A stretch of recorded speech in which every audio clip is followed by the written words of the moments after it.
कबाला magic basically ये इनका एक गॉड है और इस गॉड के डिफरेंट नाम हैं। बेसिकली इसका एक नाम है बाल, BAAL, और आप देख सकते हैं कि सरपेंट भी है इसकी एक शेप और गोट शेप है, इसके माथे पे स्टार का निशान बना हुआ है। डिफरेंट इसके साइंस एसोसिएट किए गए इसके साथ, साइंस एंड सिंबल्स, और हर चीज़ का एक मतलब है। ये बेसिकली इल्यूमिनाटी और फ्रीमेसन्स दोनों का एक गॉड है। वो इसे गॉड नहीं कहते, वो ये कहते हैं कि हमारे लिए एक हायर फिगर है और हमारे लिए एक इल्यूमिनेशन का सिंबल है। और इल्यूमिनेशन क्या है कि हम किसी और वर्ल्ड के साथ जो है कनेक्ट करने की कोशिश कर रहे हैं, इल्यूमिनेट हो रहे हैं, हम एनलाइटन हो रहे हैं, वो ये कहते हैं, वो इसको इस तरह से इंटरप्रेट करते हैं। बट वी नो कि these things, such kind of shapes, ये शेप्स हदीस में बाकायदा जो है इसकी आई हुई है कि इस तरह की शेप्स जो है जिन्नात लिया करते हैं।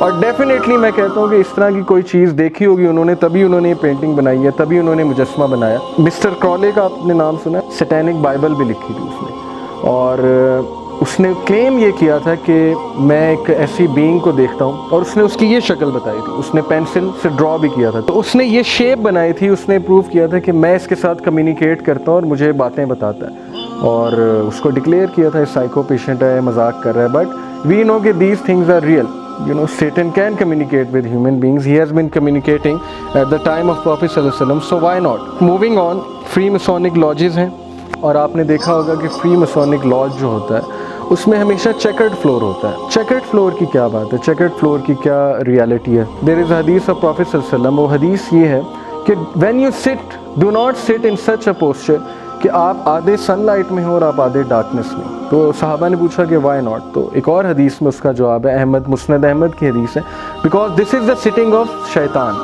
शैतान इस तरह बैठा करता है, जिन्नात इस तरह बैठते हैं। अब इस हदीस से पता लगा कि इसका कनेक्शन इस चीज़ का, ब्लैक एंड वाइट का, चेकर्ड फ्लोर का, डार्कनेस एंड सनलाइट, इसका जो है कनेक्शन किसी ना किसी तरह वो जिन्नात से जाके मिलता है अकॉर्डिंग टू दिस हदीस। और अराइवल्स अगर आपने देखी, आप में से किसी ने, उसमें काफ़ी डिटेल में ये चीज़ उन्होंने डिस्कस की है कि चेकर्ड फ्लोर बेसिकली ये होता है कि it's a gateway, opening of a gateway. Black magic, kabbalah magic basically signature की लैंग्वेज से होता है, साइंस लैंग्वेज होती हैं, मुजस्मे होते हैं, पेंटिंग्स होती हैं, उनके थ्रू जो है ना ये जिन्स ट्रैवल करते हैं, उनको एनर्जी मिलती है इन चीज़ों से। तभी हदीस में आप देखें कि मुजस्मों का मना, कभी भी किसी घर में जो है मुजस्मे नहीं होने चाहिए, क्योंकि जहाँ पे जितनी पेंटिंग्स होंगी एनिमेट बींग्स की, जहाँ पे जितनी तस्वीर लगी होंगी, वहाँ पे जिन्नात का आने का बहुत ज़्यादा ख़दशा है, क्योंकि दे लाइक सच थिंग्स। और ये एक साइन लैंग्वेज है which we do not understand, and that's why जब भी कोई राकी किसी घर में जाता है सबसे पहले वहाँ पे मुजस्मे, आइडल्स और ये पेंटिंग्स वगैरह वहाँ पे जाके जो है वो ख़त्म करते हैं, क्योंकि ये चीज़ उन्हें एनर्जी देती है। अब ये भी साइन लैंग्वेज की वजह से शायद एक चीज़ है कि चेकर्ड फ्लोर से उन्हें एनर्जी मिलती है। चेकर्ड फ्लोर जो है ये उनके रिचुअल्स को स्ट्रॉन्ग करता है, चेकर्ड फ्लोर से उनका गेटवे खुलता है। कोई भी बात हो सकती है, बहुत से व्यूज़ हैं, बट ये हमें पता है कि इसका ताल्लुक डेफिनेटली जिन्नात के साथ है। Hand of Fatima in some Arab countries, especially in Iran,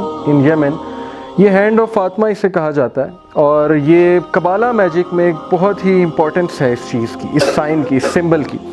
ये कबाला मैजिक है, ये जो पिक्चर है ये यमन की पिक्चर है, ये ईरान में एक बंदे ने अपनी गाड़ी में हैंड ऑफ फातिमा इस तरह से करके लटकाया हुआ है, और इसमें 1 आई है एज यू कैन सी। अब ये जो हैंड ऑफ फातिमा है, उनका कॉन्सेप्ट ये है कि हैंड ऑफ फातिमा जो है it protects one from the sir, from evil आई वगैरह वगैरह, इस तरह के उनके अकायद हैं। अब इसका डायरेक्ट कनेक्शन जो है वो कबाला मैजिक के साथ है, ब्लैक मैजिक के साथ है। Basically it's a sign language, इसके थ्रू जिन्स को कोई मैसेज कम्युनिकेट किया जा रहा है। आपने देखा होगा कि कुछ तावीज़ होते हैं, उनमें नंबर्स लिखे होते हैं, उन नंबर से जिन्स को कोई मैसेज दिया जा रहा है। बेसिकली न्यूमरोलॉजी की ये साइंस है।